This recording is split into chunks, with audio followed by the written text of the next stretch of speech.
Bismillahirrahmanirrahim. Assalamualaikum warahmatullahi wabarakatuh. Mari kita lanjutkan untuk materi berikutnya, handout kedua. Ini akan membahas mengenai bab 2 di penulisan skripsi, tesis, dan disertasi. Untuk teman-teman peneliti, silakan jangan lupa untuk di subscribe channelnya. Kita mulai dari sistematika untuk penelitian kuantitatif di bab 2, yaitu mengenai kajian pustaka, kerangka pemikiran, dan hipotesis. Dalam buku panduan tesis, skripsi, dan disertasi di masing-masing perguruan tinggi, banyak kesamaan dalam sistematika untuk penyusunan karya ilmiah di bab 2, yaitu mengenai kajian pustaka, kerangka pemikiran, dan hipotesis. Di kajian pustaka itu bukan hanya menuliskan kutipan, tapi penulis akan melakukan kritis atas teori-teori yang relevan dengan topik, di mana peneliti harus mampu sampai tesis, antitesis, dan sintesis.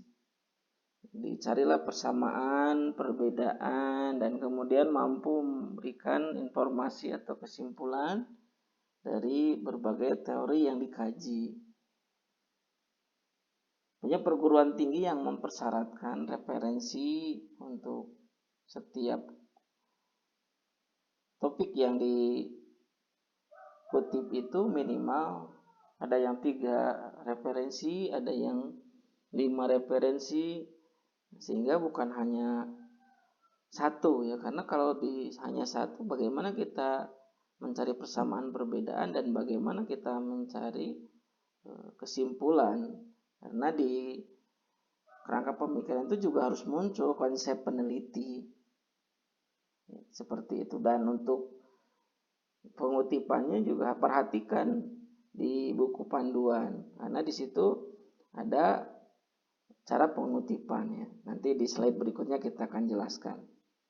Kajian pustaka ini juga harus memperhatikan kepada rangka ilmu ya, atau pohon ilmunya, di mana paling atas itu biasanya sebagai grand teori, bidang ilmu yang akan dipelajari di para peneliti. Ya, di sini kebetulan saya lebih menekankan kepada bidang ilmu manajemen.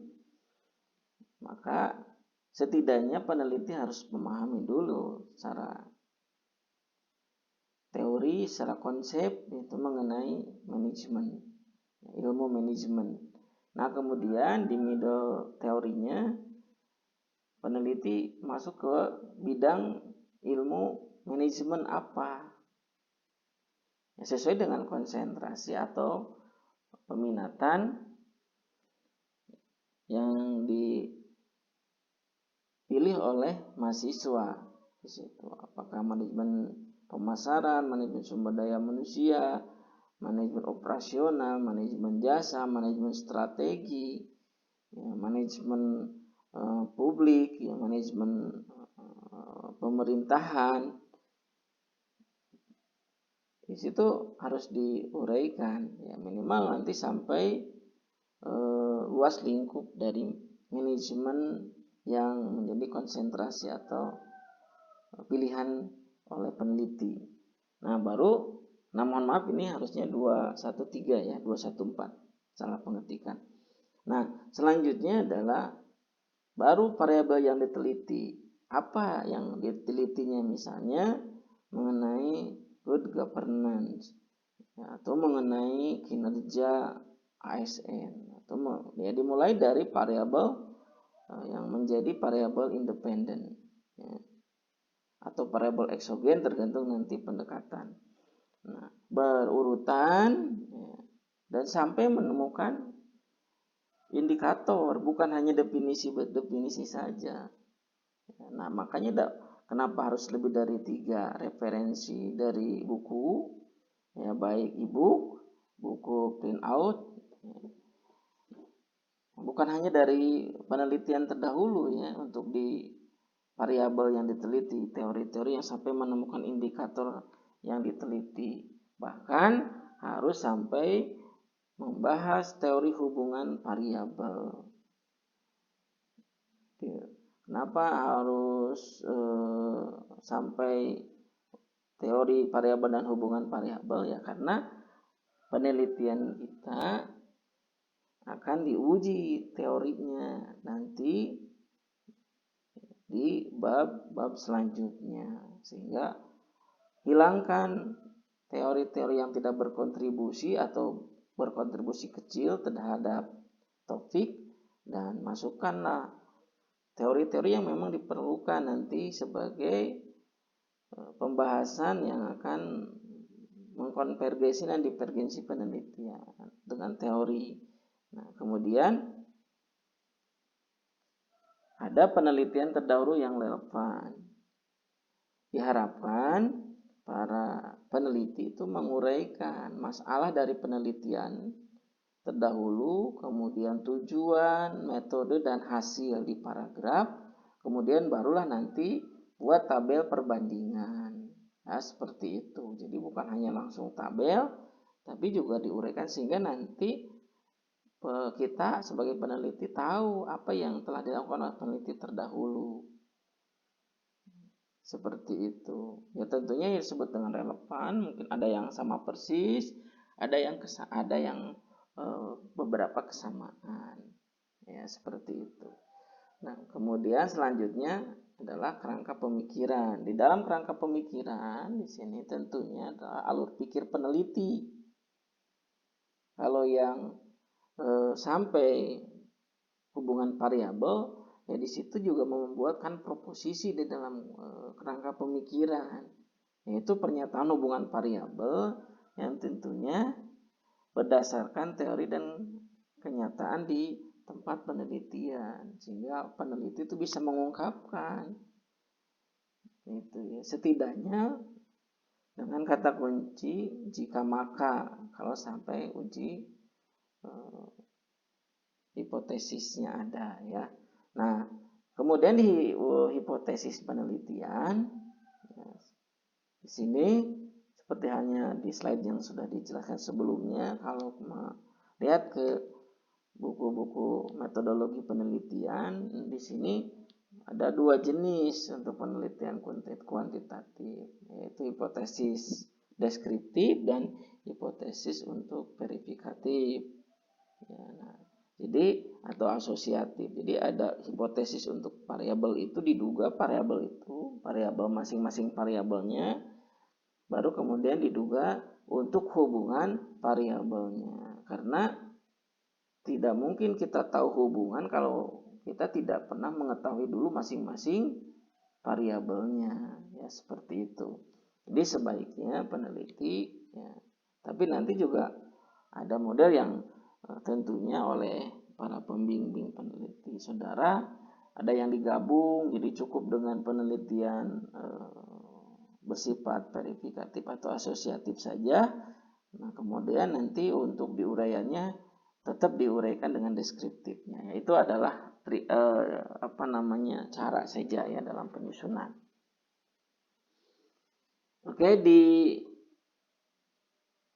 kajian pustaka dan kerangka pemikiran juga landasan teori itu harus menemukan untuk kerangka kualitatif ya, yaitu untuk kualitatif ya, kalau tadi untuk kuantitatif, sekarang untuk kualitatif. Nah, di sini bab 2-nya adalah kajian pustaka atau landasan teori dan kerangka pemikiran. Jadi tidak ada hipotesis, itu yang membedakan gitu ya. Nah, kemudian ada juga yang membagi penelitian terdahulunya masuk ke dalam subbab ya. Nah, seperti itu. Ada juga seperti tadi dimasukkan ke dalam kajian teoritis atau landasan teoritis. Nah, seperti itu. Nanti lihat di buku panduan penyusunan ya, skripsi, tesis dan disertasi masing-masing perguruan tinggi ya, di mana kita kuliah. Nah, di sini juga untuk landasan teori sama ya, di ilmu manajemen, kemudian manajemen apa konsentrasinya kita yang akan diteliti. Nah, di sini harus sampai menemukan parameter ya, atau kategori yang diteliti. Jadi bukan variabel ya, tapi bisa saja parameter ya, atau kategori yang diteliti. Itu adalah biasanya ada bagian dari variabel, hal yang lebih mendalam. Makanya di kajian teoritis untuk penelitian pendekatan kualitatif, nah ini sangat mendalam. Biasanya bab 2 landasan teoritis itu sebagai kunci nanti di dalam pembahasan. Makanya peneliti betul-betul harus mampu memasukkan sedalam mungkin teori. Nah, itu ya. Jadi tidak hanya bisa di permukaan saja gitu, hanya menemukan indikator, tidak. Tapi sekiranya teori itu penting dan akan membantu peneliti dalam menjelaskan hasil penelitian, maka perlu dimasukkan seperti itu. Dan tentunya juga buku-buku yang di referensi yang digunakan itu harus jelas lebih banyak ya, seperti itu. Nah, itu kan memang ada sedikit perbedaan ya. Nah, ada kerangka pemikiran di sini adalah proposisinya hubungan antar kategori atau parameter, bukan lagi hubungan antar variabel. Jadi bisa hubungan antar parameter atau kategori yang diteliti. Perbedaannya dengan di kuantitatif seperti itu. Makanya sebaiknya para peneliti membaca buku metodologi yang setidaknya khusus untuk kualitatif. Itu akan lebih mudah dalam membaca dibanding dengan buku yang kualitatif dalam satu karya. Biasanya banyak hal yang memang harus jeli ya, pada pembaca ya, seperti itu. Jadi untuk kutipan tidak berbeda ya. Kutipan karena ada yang memang menggunakan model atau style-style yang memang sudah diberlakukan secara internasional. Ya. Biasanya di buku panduan di situ dimuat ya. Karena berbeda perguruan tinggi mungkin ada perbedaan sedikit cara pengutipan. Nah, kita coba perbandingan atau kita bandingkan antara pendekatan kuantitatif dan pendekatan kualitatif ya. Untuk kajian pustaka di kuantitatif, kajian teoritis digunakan untuk argumen, diskusi atau alasan yang akan membantu menjelaskan atau memprediksi secara deduktif. Nah, begitu. Ya, jadi di kajian pustaka itu menjelaskan atau argumentasi atau mendiskusikan.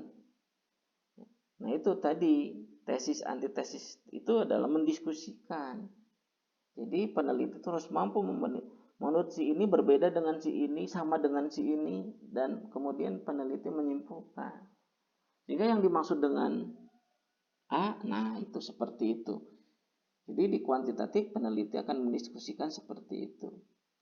Dan sehingga bisa memprediksi, nah, karena ada hubungan variabel.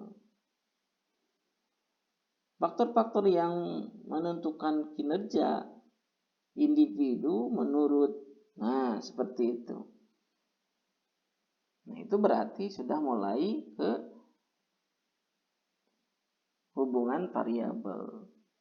Dan dimulai dari teori, kemudian middle range teori, dan applied teori itu biasanya adalah variabel-variabel yang kita miliki. Kalau kita punya 4 variabel, 3 variabel independen, 1 variabel dependen, nah tentunya diuraikan 4 variabel dulu di sub-subbabnya. Nah, kemudian di dalamnya adalah menguraikan detail sampai indikator, menemukan indikator. Baru setelah itu di bab selanjutnya adalah, mohon maaf di sub ya, bab selanjutnya adalah harus bisa menguraikan hubungan antar variabel. Nah, berbeda dengan di kualitatif, teori itu diperlukan untuk menjelaskan bagaimana orang mengalami sebuah fenomena. Karena sifatnya di kualitatif itu personal. Berbeda di kuantitatif itu impersonal. Jadi lebih banyak ke fenomena yang dialami oleh penulis kalau di kualitatif. Bukan banyak berdasarkan sumber. Makanya di kualitatif itu peneliti itu sebagai instrumen, ya seperti itu. Makanya sukses dan baiknya penelitian itu kuncinya adalah peneliti, ya. Nah, proposisi merupakan informasi yang menentukan hubungan antar kategori, ya, seperti itu. Dan kemudian di dasar pemikirannya dalam penyusunan kualitatif itu induktif, dari khusus ke umum atau penarikan dari data ke makna. Jadi apa yang dialami peneliti, apa yang bisa ditangkap di peneliti, kemudian digeneralisasi, ya, ke makna umum, penarikan dari data ke makna umum. Nah, seperti itu. Misalnya salah satu contoh di dalam pendekatan kuantitatif itu ada jenis grounded theory. Maka para peneliti mengungkapkan proposisi yang saling keterkaitan sebab fenomena dengan konteks dan strateginya sebagai kerangka pemikiran. Jadi di dalam grounded theory peneliti mengungkapkan proposisi, yaitu keterkaitan penyebab fenomena dengan konteks dan strateginya. Itu sehingga di dalam kerangka pemikirannya adalah kerangka pemikiran tentang hubungan teori, begitu. Nah, lain lagi nanti kalau misalnya di kualitatif ada pendekatan historikal, maka di masing-masing jenis pendekatan di kualitatif itu memiliki cara yang berbeda-beda dari mulai penemuan fenomena di bab 1 atau latar belakang penelitian sampai ke penyusunan untuk kajian teoritisnya juga berbeda, ya, karena ada jenis-jenis pendekatan dalam kualitatif. Tapi untuk manajemen rata-rata, ya, untuk peneliti manajemen yang menggunakan pendekatan kualitatif, jenis metode yang digunakan seringkali grounded theory, gitu ya. Kemudian fenomenologi dan case study, itu ya, kebanyakan yang dilakukan oleh bidang ilmu manajemen. Nah, untuk di kuantitatif, ya, untuk perbedaannya, perbandingannya, kajian pustaka juga mengkaji penelitian terdahulu yang memiliki topik yang sama sehingga tergambar kesamaan dan perbedaan dengan peneliti, baik secara konstruk maupun hasil penelitiannya, gitu. Sehingga mungkin saja indikator kita sudah digunakan oleh indikator orang lain, ya, dan ada kesamaan. Mungkin juga sampai instrumen kita menggunakan instrumen yang sudah ada dan sudah umum, bahkan instrumen yang sudah berlaku. Misalnya kayak survei kepuasan, ya, pengguna atau survei kepuasan masyarakat terhadap pelayanan. Misalnya sudah ada kuesioner atau instrumen yang umum digunakan, itu ya, misalnya oleh pemerintah daerah ataupun oleh pemerintah pusat ada instrumen yang memang digunakan untuk penilaian atau pengukuran, itu bisa digunakan tanpa kita harus merubah. Yang penting kita sebutkan sumber instrumen itu, ya. Reswan menyebutkan tujuan dari menyajikan hasil penelitian dengan penelitian lain yang berhubungan erat dengan yang sedang dilakukan. Kemudian itulah yang untuk menyebutkan ada hubungan yang erat, gitu. Jadi penelitian yang disebut dengan, makanya disebutlah penelitian yang relevan, gitu. Jadi menyajikan hasil penelitian terdahulu itu penelitian yang relevan, ternyata ada hubungan erat dengan penelitian kita. Kemudian di kajian pustaka mengkaji berbagai referensi minimal 5 dari masing-masing topik kajian. Nah ini 5, 3, 10 itu adalah biasanya kebijakan dari perguruan tinggi. Tapi ada ketentuan minimal ya, jangan satu gitu ya. Kalau satu ya itu mau di mana kita bisa mendiskusikannya antar referensi. Kalau satu ya kita berarti hanya terilhami dari kutipan yang satu itu gitu ya.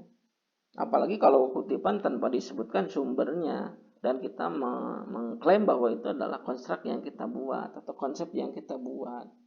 Nah, itu sangat salah besar ya.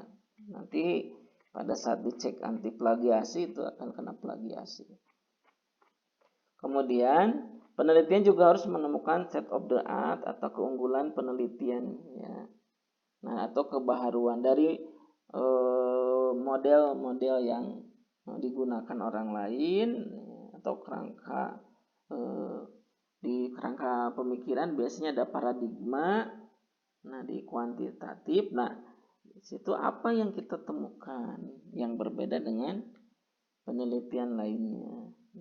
Sehingga ada persamaan dan perbedaan untuk penelitian sebelumnya. Nah, ini ada yang persyaratkan sampai 30 ya penelitian sebelumnya atau penelitian yang relevan. Untuk apa? Untuk mencari celah di mana keunggulan atau kelebihan atau perbedaannya setidaknya. Kita membuat bulatan kecil minimal di antara bulatan besar yang teori yang sudah ada, misal minimal gitu ya. Nah kemudian di kualitatif, nah ini adalah eksploratif ya, sifatnya di kajian teoritisnya itu berguna bila peneliti tidak mengetahui variabel yang penting untuk diteliti. Nah di MOS pendekatan jenis kualitatif mungkin diperlukan karena topiknya baru, topiknya tidak pernah ditangani dengan atau sampel kelompok orang tertentu gitu ya, dan teori yang ada tidak berlaku dengan sampel atau kelompok tertentu yang diteliti. Nah, Creswell menyebutkan seperti itu. Jadi pendekatan jenis kualitatif itu mungkin diperlukan karena topiknya baru, tidak ada teori hubungan variabel, kurang banyak penelitian yang membahas mengenai penelitian ini karena peneliti ini sangat terbatas, yaitu karena sampel dan kelompoknya tertentu, keberlakuan teorinya ya belum banyak dilakukan, dan ini perlu adanya penemuan baru sebagai konsep ataupun bahkan sampai teori baru. Nah disitulah penelitian kualitatif ya hadir dan akan memberikan kontribusi lebih besar dalam penemuan ilmu pengetahuan. Kalau di kuantitatif kan lebih pada menguji teori. Kalau di kualitatif di sini akan menemukan teori baru, minimal ya konsep baru. Seperti itu. Nah, ini diberikan kekhususan bagi kuantitatif dalam pembahasan di bab 2 ya, karena di kualitatif tidak ada. Itu menjelaskan hubungan antar variabel untuk merumuskan beberapa proposisi. Nah, proposisinya di sini ada proposisi hubungan variabel. Begitu. Yang dimaksud dengan hubungan itu ada hubungan korelasional, ada hubungan kausalitas. Gitu ya. Biasanya lah penelitian-penelitian itu akan dicari dulu hubungan korelasional, kemudian barulah hubungan kausalitas. Kemudian proposisi didukung dengan 3 teori atau referensi, dan dari berbagai proposisi tersebut dibuatlah model paradigma penelitian. Nah, Creswell menyebutkan bahwa proposisi adalah keadaan yang menunjukkan fenomena hubungan variabel yang menjelaskan secara alamiah keadaan fenomena. Jadi di kerangka pemikiran juga kita harus mengungkapkan secara empiris fenomena empirisnya. Jadi yang terjadinya seperti apa akan mengakibatkan seperti apa. Maka kata kuncinya ada sebab akibat begitu kalau sampai hubungan kausalitas. Kalau hubungannya hubungan korelasional berarti keterikatan antar variabel.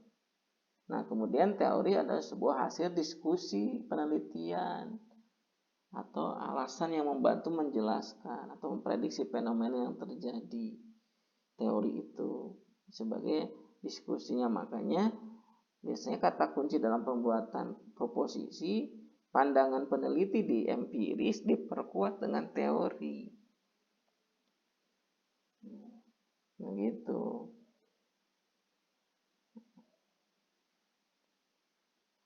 Misal salah satu contoh,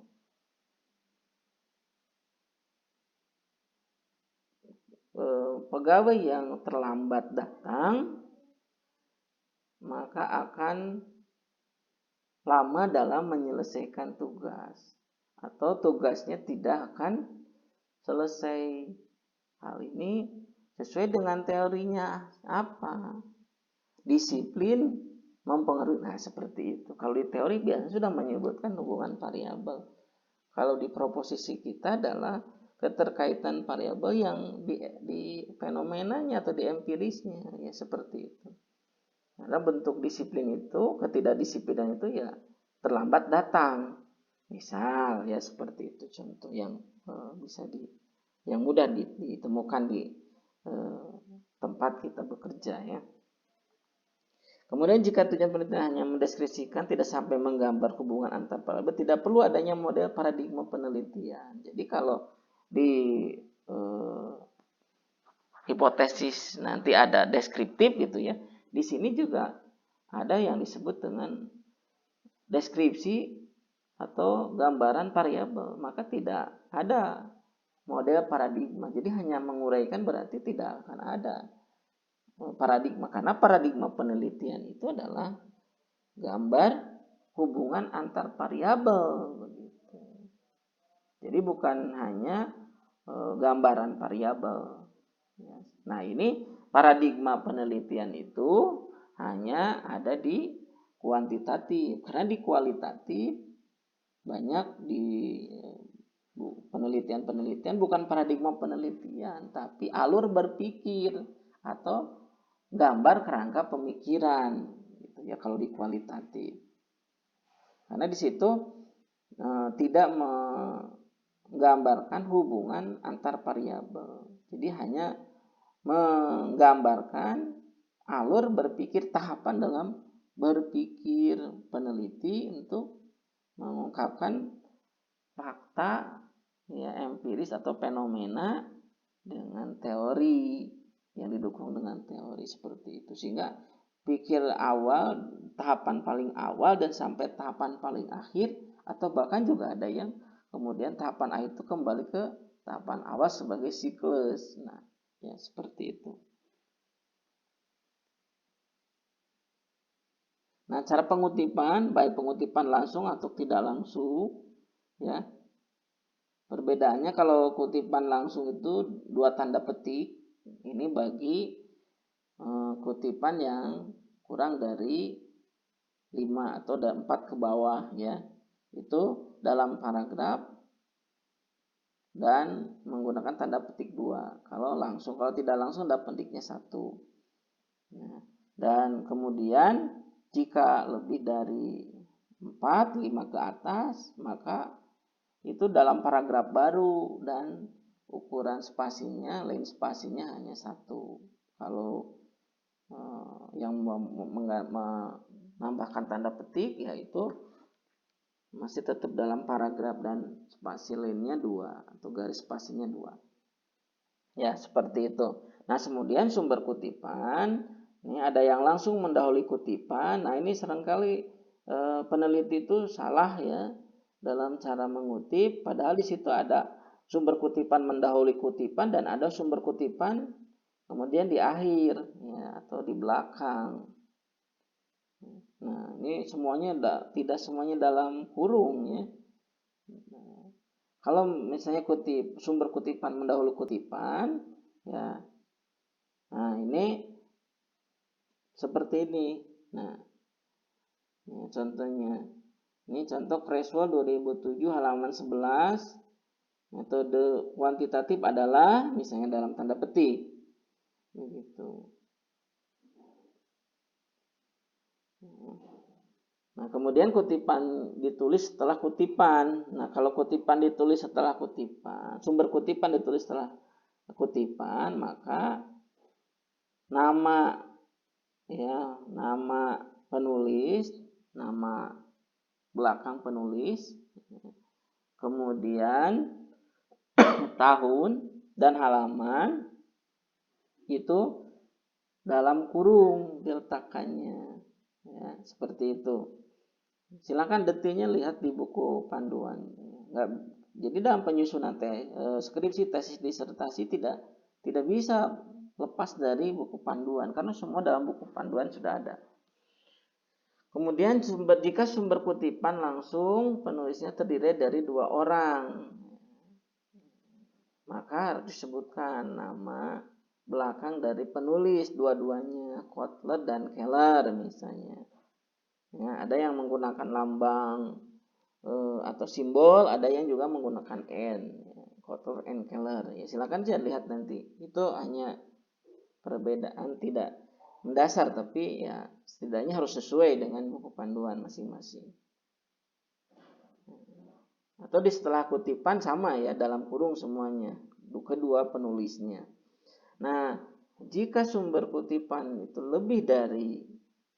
jika penulisnya lebih dari 2 orang, 3 dan seterusnya, maka yang ditulis hanya penulis pertama, nama belakang dari penulis pertama, kemudian diikuti dengan et al, ya, atau DKK ya dan kawan-kawan.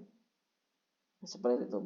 Maka berlaku sumber kutipan ditulis sebelum kutipan dan sumber kutipan ditulis setelah kutipan. Itu tetap berlaku.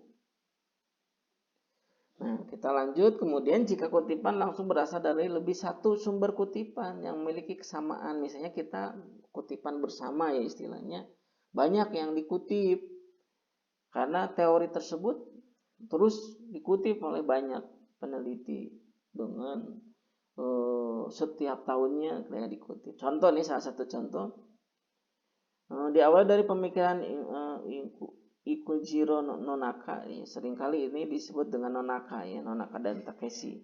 Nah, dalam pengutipan disebutnya Nonaka dan Takeshi ya, Nonaka dan Kono, ada dan Nonaka dan Takeshi gitu ya. Oke. Maka dalam penelitian Nonaka 1991, 1994, karena Nonaka dua terbitan ya. Kemudian Nonaka dan Takeshi 1995, Nonaka dan Koro 1998, Nonaka et al. Karena di tahun 2000 ini penulisnya banyak. Ya, tapi Nonaka, ya, Ikujiro Nonaka, ya, kalau nama lengkapnya Ikujiro Nonaka, tapi ditulis dalam kutipan hanya nama belakang saja Nonaka. Nah, ya. Nah, ini adalah orang yang menemukan konsep knowledge creation, penciptaan pengetahuan dalam konsep awal untuk knowledge management. Nah, misalnya ya seperti itu. Biasanya itu kutipan bersama, karena memang konsep itu dari tahun ke tahun terus ya, banyak yang mengutip dan memiliki kesamaan. Nah, kemudian jika kutipan bersumber dari beberapa karya penulis dan penulisnya sama orangnya ya, penulisnya orangnya sama, maka di sini bisa menggunakan tahun ABCD di belakang tahun. Misalnya contoh ya, Day 2012A, 2013B dan seterusnya. Nanti detailnya akan ditulis di daftar pustaka ya. Nah, selanjutnya ini yang sering kali sekarang yang sedang dianjurkan oleh pembimbing, yaitu saudara ya mengutip hanya pokok-pokok pikiran saja atau membuat parafrase. Jadi tidak hanya mengutip, bahkan ini lebih banyak sekarang dianjurkan. Jadi pokok-pokok pikiran dari penulis, di referensi yang kita kutip, dan nanti pembahasannya oleh pembahasan peneliti. Nah, ini hanya cukup menyebutkan pandangan penelitinya itu, diikuti kemudian nama ya penulisnya. Nah, sama ya. Kalau misalnya sumber kutipan mendahului berarti nama kemudian tanpa ada halaman. Karena tentunya pokok pikiran itu dari banyak halaman misalnya ya. Tidak hanya dari satu halaman, atau mungkin di pokok-pokok pikiran itu kita pernah menemukan yang di halaman, banyak halaman ya, seperti itu di satu sumber kutipan. Jadi di sini caranya hanya menyebutkan atau hanya menuliskan nama belakang dari penulis kemudian tahun. Ini salah satu contoh ya. Pandangan Rick Haley et al. 2003 tentang prospek penulis dengan pembaharuan pengetahuan yang tidak kalah penting sebagai dimensi KM. Jadi ini bukan mengutip, tapi ini kita menguraikan pokok pandangannya dari penulis ya. Oke ya, mudah-mudahan jelas, dan kita lanjut dalam pembuatan daftar pustaka. Nah, ini saya kasih catatan ya, supaya tidak lupa. Ini sesuaikan dengan panduan masing-masing perguruan tinggi. Karena yang paling penting adalah daftar pustaka harus berdasarkan alfabet ya, abjad dari A sampai Z.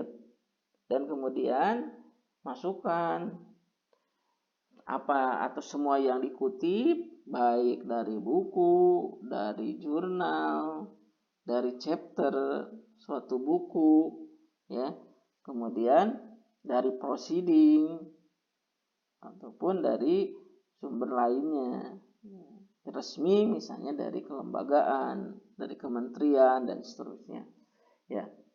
Maka dalam penulisannya ada nama pengarang, tahun terbitan ya, jadi nama pengarang dulu, kemudian tahun terbitan, judul buku ya, kemudian kota dari peneliti atau kota dari penerbit, kemudian nama penerbit gitu ya.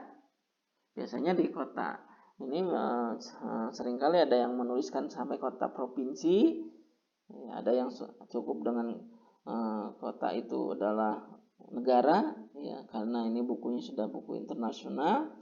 Nah, biasanya adalah kota besar dan kemudian di negaranya ya. Contoh, ini salah satu contoh nih, Suarsimi Arikunto ya dalam bukunya. Kemudian ditulis nama belakang dulu, koma, kemudian ya nama depan, tahun ya, titik tahun, kemudian judul, kemudian kota ya, kemudian ada edisi ya, ini karena ada edisi dan cetakan ya, dimasukkan. Tapi kalau tidak ada ya langsung saja ke penerbit, nama penerbit. Kalau ada edisi dan cetakan, sebelum penerbit edisi dan cetakan ya.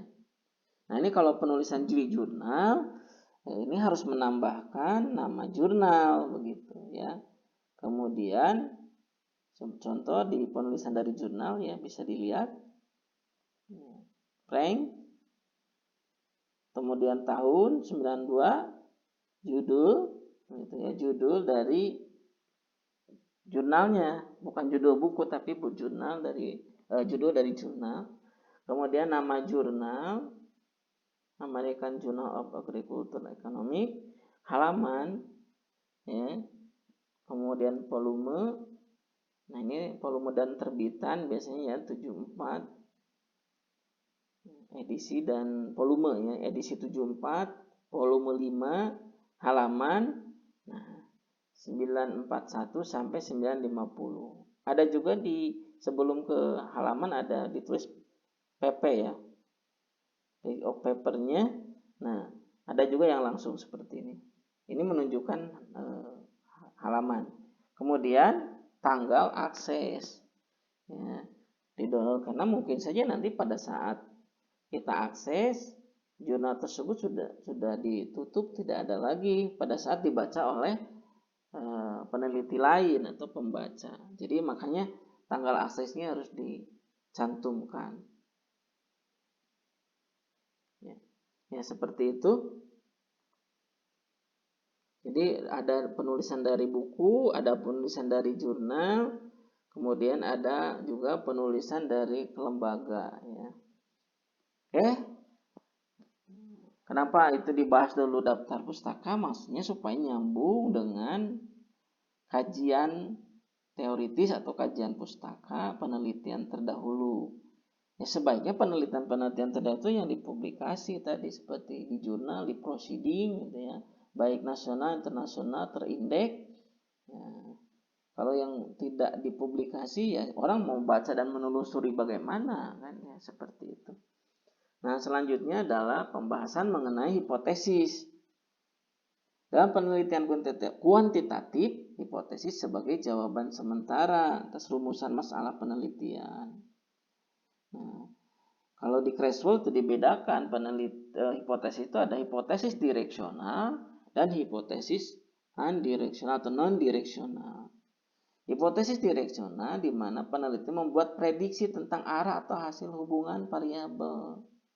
Misalnya positif, nah itu arah. Ya negatif, nah itu arah. Ya, arah hubungan. Ada perbedaan, ada persamaan, itu sudah dijelaskan berarti arahnya ya. Kemudian ada non-direksional, peneliti membuat prediksi tapi bentuk perbedaan yang tepat tidak ditentukan. Ya seperti itu.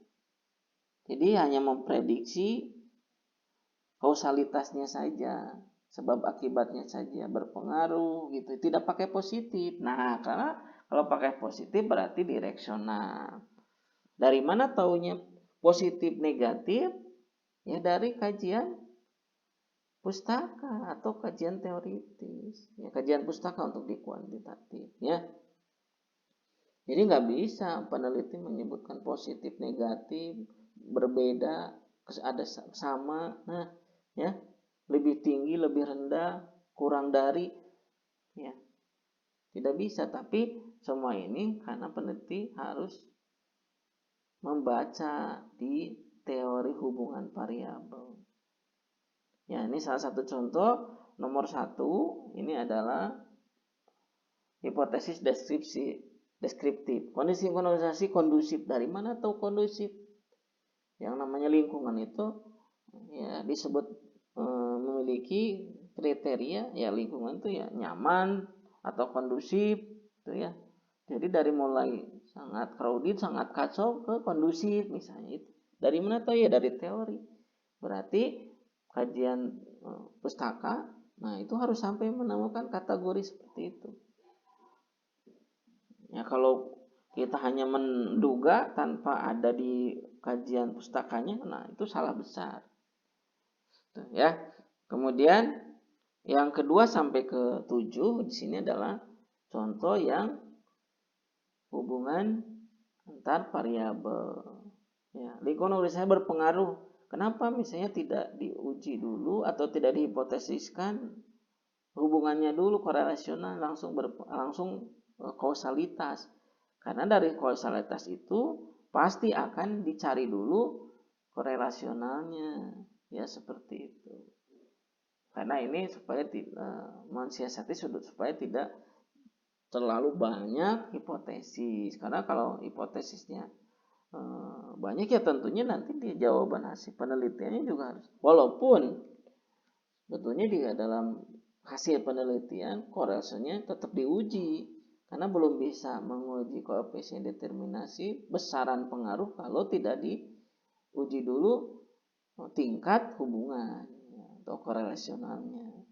Karena koefisien determinasi itu adalah sumbernya harus dari koefisien korelasi. Ya, seperti itu. Ini salah satu contoh ya. Banyak contoh di hasil penelitian yang saudara sudah download ya sebelumnya untuk sebagai bahan dalam membuat judul, menentukan judul dan seleksi judul dan seterusnya. Nah, ketentuan hipotesis di sini peneliti harus mampu mengungkapkan atau ada hipotesis nol dalam penelitian kuantitatif. Biasanya pada umumnya populasi tidak ada hubungan atau tidak ada perbedaan yang signifikan dengan sampel. Jadi sampel dengan populasi itu biasanya diduga untuk nol itu tidak ada perbedaan yang signifikan, begitu ya. Kalau hipotesis alternatif biasanya ada perbedaan atau ada pengaruh, ya tergantung dari ujinya. Ya, ada pengaruh, ada hubungan, ya gitu. Kalau yang alternatif, maka di seringkali parameternya HA. Kalau yang hipotesis 0 itu H0. Maka hipotesis yang baik menurut Singh harus meliputi yaitu satu, harus sesuai dengan fakta yang diobservasi. Kemudian tidak bertentangan dengan hukum alam yang diketahui benar. Tidak bisa dengan bertentangan dengan hukum yang dianggap benar oleh yang masyarakat atau orang lain. Kemudian dinyatakan dalam istilah yang paling sederhana. Kemudian memungkinkan penerapan penalaran deduktif dalam kajiannya nanti ya, hasil dan pembahasannya. Kemudian menunjukkan verbalisasi yang sangat jelas. Ya, digunakanlah bahasa verbal. Jadi bukan bahasa angan-angan, bukan bahasa firasat. Ini dapat menyebabkan X, dapat menyebabkan Y. Dasarnya kita kan harus dari kerangka pemikiran, bukan dari perasaan, gitu ya, bukan dari firasat.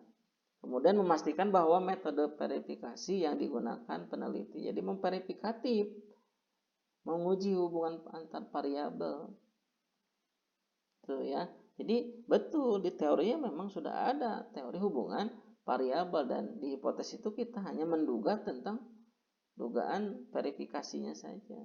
Ada nggak hubungan variabelnya nanti setelah hasil penelitian? Karena di sekarang kita duga misalnya berhubungan, memiliki pengaruh terhadap Y, ya seperti itu. Atau menggunakan tadi ya, ada direksional, berpengaruh positif, ya seperti itu. Kemudian memastikan bahwa sampel mudah diperoleh. Ini jelas di sini di hipotesis itu sampel. Ya, memastikan bahwa sampel itu mudah diperoleh.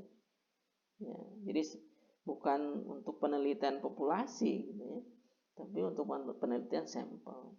Kemudian karena disebut dalam statistik itu adalah statistik inferensial. Kemudian menunjukkan dengan jelas peran variabel berbeda yang terlibat dalam penelitian ini. Ada juga disebutkan variabel kontrol, jelas gitu ya, dapat diprediksi atau dapat diuraikan.